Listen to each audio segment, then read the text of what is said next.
Let's get educated. That's why we're here, to bring you the stories impacting K-12 classrooms and college campuses.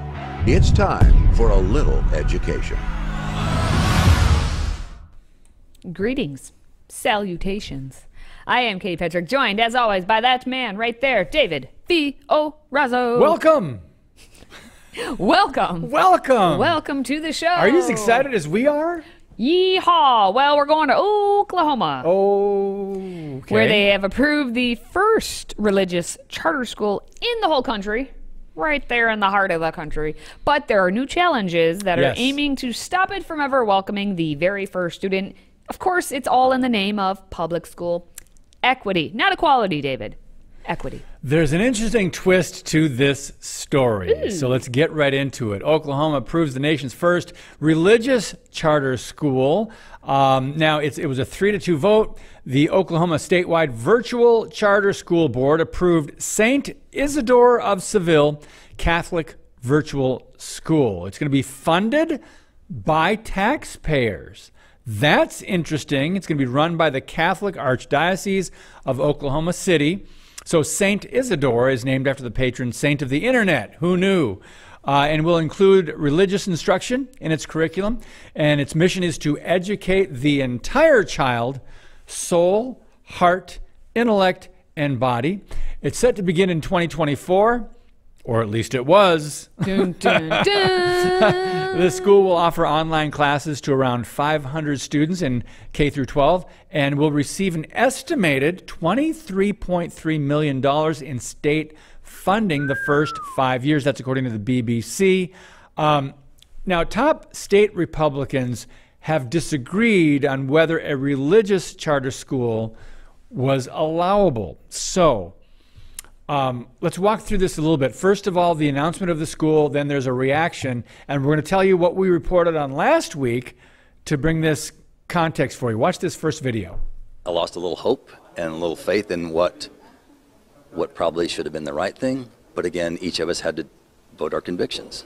Chairman Dr. Robert Franklin, moments after the vote, disappointed in how the decision played out. The board approving the application from the Archdiocese of Oklahoma City and Diocese of Tulsa for the St. Isidore of Seville Virtual Charter School, a Catholic school funded by taxpayer dollars. The statewide Virtual Charter School Board denied their application back in April. Monday, we heard those changes in 8 areas, dealing with curriculum, technology, and special education needs.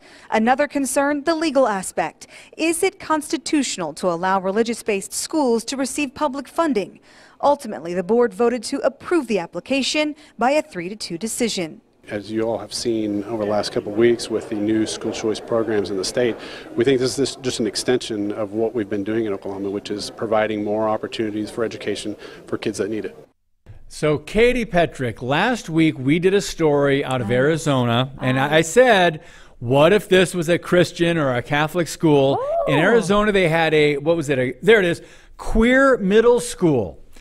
They opened a queer middle school, and they're using taxpayer-funded vouchers. That's in Arizona. Serve Our Youth. They're going to have a lot of rainbows there. Yep, 1 in 10 is the organization. Yeah, so that's what we're doing in Arizona. Now we got Oklahoma kind of reversing the tables in a way and putting a religious school, a Catholic school, funded by tax dollars. And now the new update to this, here's the twist. There's a lawsuit filed not against the queer middle school, but against the first religious charter school in the U.S., and that's the Oklahoma State Superintendent responded to this. It's the St. Isidore of Seville Catholic Virtual School, which is the lawsuit coming against that. Katie, your thoughts? This is interesting. We could see this happening. Oh, I was just going to say, it. I didn't see this coming. I'm not a prophet. You're not a prophet. No. Because we work for a nonprofit, for one thing. This is number one. Yeah, that's true. That's a true story. Yeah. When you pointed that out last week, and it's like, yep, it's always in the back of your mind. Well, if they're doing it, then what happens on the other side of things? Yep. And so now you got this hot mess that we call, as we've been calling it, the hot mess education system. What will happen in this? You know, the queer middle school, everyone will be like, oh, it's just fine. The kids are getting educated. Everyone is going to fight and go against what's happening in Oklahoma. Yeah. But let's take a look at what's this lawsuit actually included. The Archdiocese has every right to run a private religious school on its own dime. like many such schools across the state. But that is a far cry from a state-approved public school, which must be non-religious and open to all and funded directly with taxpayer dollars. In June, the Oklahoma State Virtual Charter School Board voted 3-2 to approve an application from the Archdiocese to create St. Isidore's Catholic Virtual School. The lawsuit says it's clear the school would not be open to all. As a pastor, I care deeply about religious freedom. It protects our right to practice the religion of our choice or no religion at all. Creating a religious public charter school is not religious freedom. Forcing taxpayers to fund a religious school that, as they openly admit, will be a place of evangelicalization for one specific religion is not religious freedom. Okay, there's so much to unpack here, but let's just keep this brief. According to the Bible that most Christians and Catholics say they believe in, women or female pastors and church leaders, that doesn't jive. They can mentor young women and they can teach like a Bible study or whatever, but not to be leaders of a church, pastor, priest, not women. Okay, so that's one thing.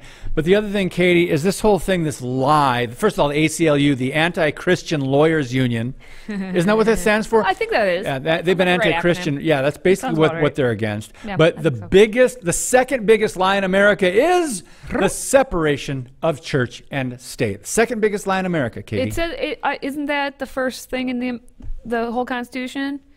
It says separation of church and state, we the people. Yeah.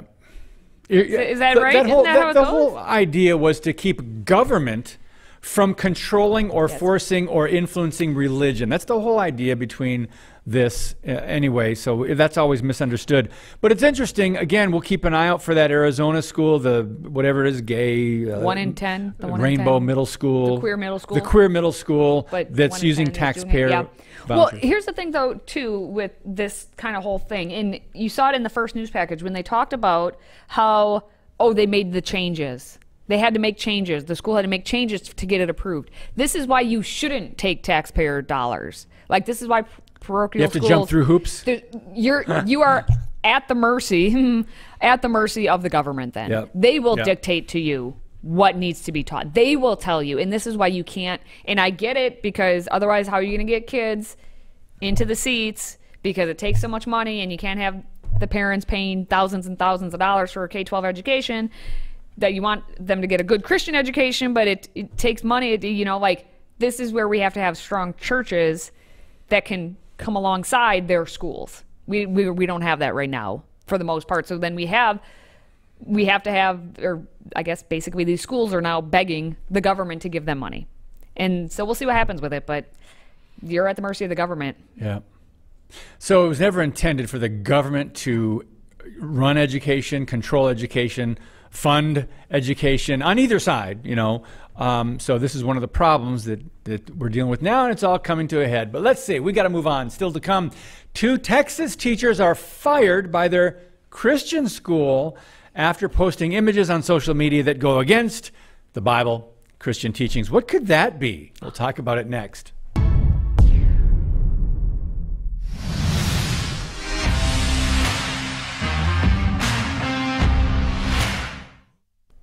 Well, whoa. We go from a Catholic wanting to be a Catholic school getting government money to an actual Christian school being a Christian school and fighting for what is right. Really? This is... You mean, wait. What is... They're going by the Bible? What is happening? Okay, anyway. I just want to let everyone know before we get into the story that I'll do it again. Those are the words coming out of the mouth of one of the 2 teachers who were fired from a Christian school in Baytown, Texas, after they decided to attend a drag queen performance and then post images and videos on Facebook about the event. And the one teacher says, I'll do it again. Ooh, doubling down. She's got nothing else to do now that she's got fired. Well, these 2 teachers were fired from First Baptist Academy because they violated the school's operating policies manual. Now, Christy Maris... Nothing confusing about that, by the way. Yes, correct, yeah. Christy Maris here was the gym teacher at First Baptist Academy. And she reportedly, her and another teacher, went to an establishment in Houston, Texas that was called Hamburger Mary's. And it frequently hosts events featuring men dressed as women. It's a drag queen show, right? So the website actually boasts events such as the Saturday Brunch, hosted by Lady Shamu. What? And Saturday? Saturday. Instead of Saturday? Yeah. Saturday? How? Yeah. Just want to make sure I caught that. Yeah. How of them. And Party with the Divas with a Z. Yeah, those are the events they have there at Hamburger Mary's. I think we've actually discussed, I know we've discussed this establishment before. And I think the Saturday brunch. Anyway, Maris, the former teacher, now posted photos and videos from her time at the show on her Facebook, and she captioned it with, "This was a blast!" 4 exclamation points. And then she was contacted by her school. I wonder why. The senior pastor at the school pointed to the operating policies manual, which Maris had previously agreed to, and it stated, "I will act in a godly and moral fashion at work, on Facebook, and in my community." Despite agreeing to that clause, Maris couldn't comprehend why attending a drag show was not seen as godly or moral. David, I'll get your thoughts on that one in a moment. I'm writing them down. And then she said that she felt she and her coworker were treated like criminals when they were contacted by the school over the phone about their jobs. David, what do you have to say on that one? Well, first of all, I know we have a video, but I want to share a few scriptures. I could share a lot more, but for time's sake, the Bible says, "Do not be unequally yoked with unbelievers." It also says, "Bad company corrupts good morals." And it also says, "Don't conform to this world, but be transformed by the renewing of your mind." So don't conform, don't go along with them, don't approve of, and have no, there's another scripture, have no partnership with the unfruitful deeds of darkness. And that's, of course, the drag queen. The whole demonic agenda behind it is unfruitful, and it's dark. But we've got a video, and we'll come back and talk about it. Christy Maris calls her first drag show a blast. She proudly posted these photos and videos on Facebook the next day. Then the phone call came. I feel like we were treated like criminals. After 19 years at First Baptist Academy in Baytown, Maris was fired. Her coworker was too. And according to the school's senior pastor, it's all because of this line in the school operating policies manual. "I will act in a godly and moral fashion at work, on Facebook, and in my community." Maris had agreed to the clause, but didn't realize she was breaking it by going to a drag show. They're entertainers. No, I would have never thought. Maris was a physical education teacher, so dedicated to her job that she had gone back to school several years ago for an extra certification. She's also a devout Christian. What do you hope your kids learn from this? To love everybody equally. Okay, a devout Christian who seems to lack discernment. There. What are you going to say? I mean, go ahead, Katie. It's when she said they're entertainers. It was entertainment. It's entertainment. I mean, it's just entertainment. That's the excuse you can use for everything. Yeah. I'm going to watch. You could take that to the nth degree. Yeah, to the nth degree. I just, I shoot David. It was entertainment. It's just entertainment. Well, our producer was entertained by it. And obviously that is extreme. But yes, I think the way you phrase it, that she lacks discernment, is a good summarization of it. Because we know how out there in the world, people accuse Christians of being so morally righteous, and how dare you criticize and judge another. Okay, you've got... There's nothing wrong with having standards. Out of it. Yes. Especially if you go by the name of Christ. If you're a Christian school or organization, there's nothing wrong with going by biblical standards, striving to live up to the morals and the principles taught in the Bible. And it's not, I don't know, to have employees or teachers or representatives agree to do that and then go out and do this. I mean, there are worse things she could have done, but this is clearly not a Christian event or movement. And to say it's just entertainment, again, you're blurring the lines here of what is acceptable or permissible. Well, so she was fired. She said she is done teaching for now, but she will spend more time going to these shows. And that's the, "Oh yeah, I'll do it again. It was too much fun, and it was good music." Okay. There we go. Okay, great. Good music. All right. Well, back in our home state, Wisconsin. A Wisconsin youth pastor goes viral after video shows him being arrested for simply reading the Bible outside of a Pride event. We're going to show you the video and his incredible response after the break. Today's show is sponsored by our friends at MyPillow. Save up to 66% on pristine quality bedding, towels, slippers, signature pillows, and much more when you use the code EDUCATED. That's EDUCATED. Educated. Support this show and a great American company.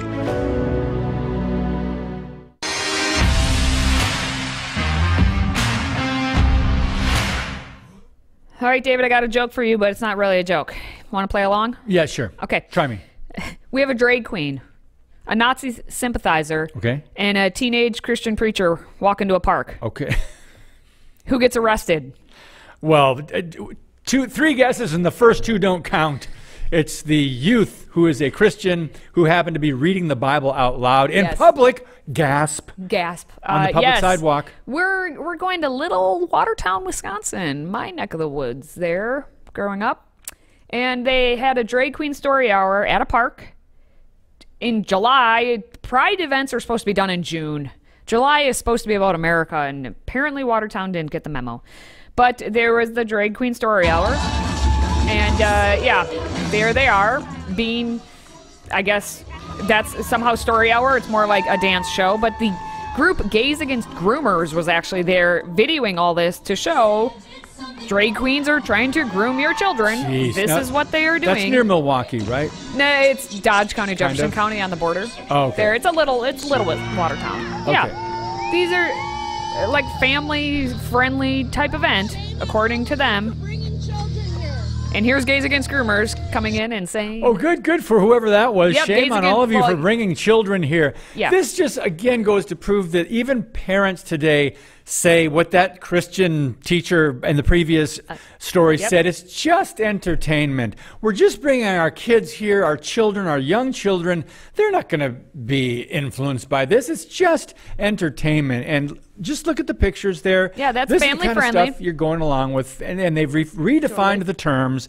Two terms are family friendly. And that's been flipped on its head today, too. Yes. Now, okay, so in addition to the Gays Against Groomers group, there's a group of congregants from Mercy Seat Christian Church in Brookfield, Wisconsin. Yep. So it's just about a 50-mile journey. Just head on over to Watertown. They came to protest. Now, there was a group of Nazi sympathizers who showed up at the park. The plot thickens. The plot thickens. And look at that. Yeah, they waved flags bearing the swastika symbol. They gave the Nazi salute to onlookers. Were they arrested? Homophobic rhetoric? No, none of them were arrested. Okay, none of them. But were apparently, from a little birdie told me, because we have some insider information on this one, they were basically there, got some photos, got their video, and then they left. Like, it's not... These are all stunt events at this point. Yeah, like just all of them. And just like all these... I see, just like Antifa, the cowards don't show their faces. A lot of them are wearing masks, most of them. Man, and it just was show warm, your face. but, just if you're going to do idiotic things like this, if you're going to stand for things like this, show your face. No, David. Yeah, I know. Everybody mask up. They don't stand for anything because they fall for everything. By the way, all right. Go ahead, Katie. We need to get to the punchline, I guess, of the joke, which isn't a joke at all, but the teenager who was arrested simply because he was protesting this. He is a youth preacher. His name is Marcus Schrader. I think he goes as Schroeder. I'm not quite sure. Well, he was just reading the Bible, a Bible verse. Well, yeah, I mean, him and his other people, I mean, they were doing horrible things in that park. Just watch. You shall love your neighbor as yourself. But if you bite and devour one another, beware lest you be consumed by one another. Hey, what are you doing? Okay. Oh. What is the problem? One of his heels was on the grass. That's against the law. I see. Any warning, just grab the mic. So he was reading a Bible verse. The policeman is taking away his microphone. Yes. And look at that little speaker the kids carrying. They said we can speak out here on the sidewalk freely. You can speak, but there's no amplified device. Nobody told us that. What are you doing? Nobody told me that. How come there's no amplification? So, you guys are acting like thugs, man. You're acting like straight up thugs. Wow, look at him. Okay, so quick. He has every right to be out here engaging in speech. The police were obviously every right to be out here engaging in told speech. to arrest these troublemaking Christians. The police were obviously told in advance. They don't just do this. They were instructed. I don't know who did it, but someone told the police. For the Watertown police. Yep, yeah. go like, arrest these those are like, Christians. But did you see, remember the images of the drag queens and the sexually perverse things they were showing families and young children? That's fine. But a young man holding a microphone with this little tiny speaker that a friend is and you're reading a Bible verse, David, which by the way, if you read the story, it had nothing to do with homosexuality or sin. The Bible verse was about love, and he was preaching about God's love for them. David. And that's not acceptable. This is America, friends. How dare you say that he had a microphone? That's amplification. And that's what they arrested him for. Amplification. Amplification. So originally, the group of those young people that you just saw, they tried to get their message across inside the park, and they were praying, and they were talking to attendees. Yep. And that's when they, get away or you're going to get arrested, okay? They let off with the warnings. They promised to stay beyond the fences. They stayed beyond the fences. They complied. And then they began protesting outside the park. And that's when the amplification. So he had a microphone. So he was speaking into the microphone so that everyone could hear him as he preached. And that's what actually got him arrested. Like this is where we are, where the cops are going after the civil human beings trying to do decent things. Yeah. And anyone else, the Nazi sympathizers who were yelling all these things, nothing to them. And they had their Nazi symbols. Yeah, that's not offensive to people. To everyone, and just, drag show stuff. That all that is fine. Yeah. That's all fine. But what's good is Marcus said, he said it was all worth it. He said it's actually an honor to be counted worthy to stand with the cloud of witnesses who have gone before us and been arrested for the sake of spreading Christ and his kingdom. Thank you, Marcus. Thank you. Yep. And that the back of that one guy's shirt, I think it was Jason Storms. He was another guy who was arrested, a young guy. It said, "I will." I forgot what it said. It's something. I will stand for truth, even if I stand alone. And so, God bless these young men. Yeah, the one on the right. I will stand for truth, even if I stand alone. God bless these young men. And whoever does these kinds of things, because they're trying to read the Bible, the words of life and hope and love, about a real, true, living God, and share the good news of Christ to people that are blinded and they're in darkness. And these people that are the drag queens and the ones that are following these agendas, they're lost. And so don't stop caring and don't stop showing how much you care and speaking words of life and love from the Word of God. Amen. All right, still to come. Would you ride a roller coaster that reaches speeds of more than 70 miles an hour? And that's just at the beginning. There's a new ride that's being built in the U.S. It's set to be the tallest and the fastest roller coaster ever designed. And we're going to give you a little sneak peek when we return. If you have a smartphone, tablet, Roku, or Apple TV, consider downloading the Freedom Project Media app. It's 100% free and includes all of our weekly shows, plus lecture series, archive programs, and award-winning animated videos for families like the Presidential Minute, Battles of America, and Heroes of the West. Don't rely on the social media giants to keep you informed. Simply download the Freedom Project Media app from your app store and allow notifications. And we'll let you know when a new video is ready.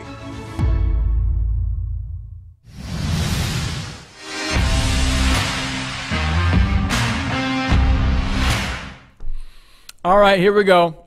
Cedar Point is going to debut the world's tallest, fastest, triple launch coaster next year. We're going to show a quick video, but I'm going to say, before we got to this segment, you said, would you ride a roller coaster? My answer is no. No. But you're going to go on and describe this one. Let's watch the video. Experience the excitement, the speed, the adrenaline of high-performance racing on an all-new vertical speedway. Introducing Top Thrill 2, the world's tallest and fastest triple-launch stratocoaster. Buckle in and smoke the competition on this extreme motorsport machine. Launch 3 times at speeds reaching 120 miles per hour. Drive the sky at 420 feet.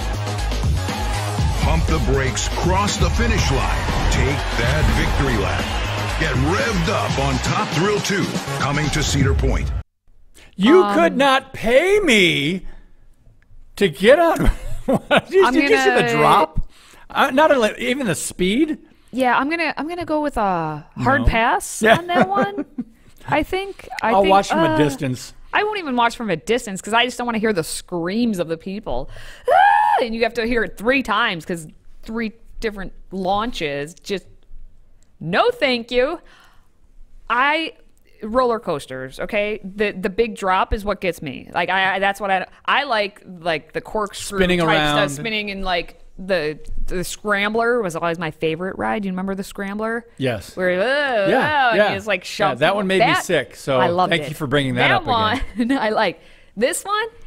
Heck no. I'll pass. And it takes up a lot of real estate. I feel like it's just weird looking. I wouldn't be anywhere near that because of the good chances of projectile vomiting in any direction. Oh, good point. That's a solid reasoning. Look at it. Yeah. It's just going straight up. Okay, look at that. Okay, and then now watch this stop. drop. I will walk down a ladder then instead. Look at it's just look at the virtual people. They look so happy. Yeah, let me think about this. 120 miles an hour in the open air. So Top Thrill 2. Nope. Top Thrill 2. Nope.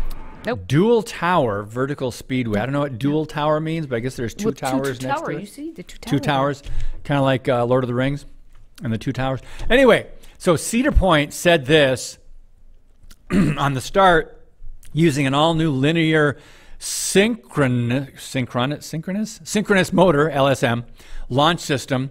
Riders will peel out down the straightaway, reaching speeds of 74 miles per hour, racing toward the sky on Top Thrill 2's original 420-foot tall top hat tower. And then after experiencing weightlessness during the rollback, the coveted fan favorite moment when the train's momentum isn't great enough to make it up and over the tower, the train shifts into reverse and into its second launch, reaching speeds of 101 miles an hour. And we'll just stop there because, Katie, I don't care if you're going forwards, backwards. The speed is one thing. The drop is another. And the height. And I don't know. A lot of you might be interested in something like this. I'm saying why? No. I'll be on the scrambler. Yep. All right. Well, make sure you're hitting the like button. If you're watching us right now on social media, send us a little feedback. Let us know which roller coasters we should be riding. I am up for traveling the country. We'll take this show on the road. David won't be on any of the rides, but that's okay. He'll eat some cotton candy maybe. Maybe. Yeah, pretzel. I'll hang out. Anyway, for David and myself, thank you for watching. Thank you for listening. And thank you for supporting this show. Until next time, stay educated.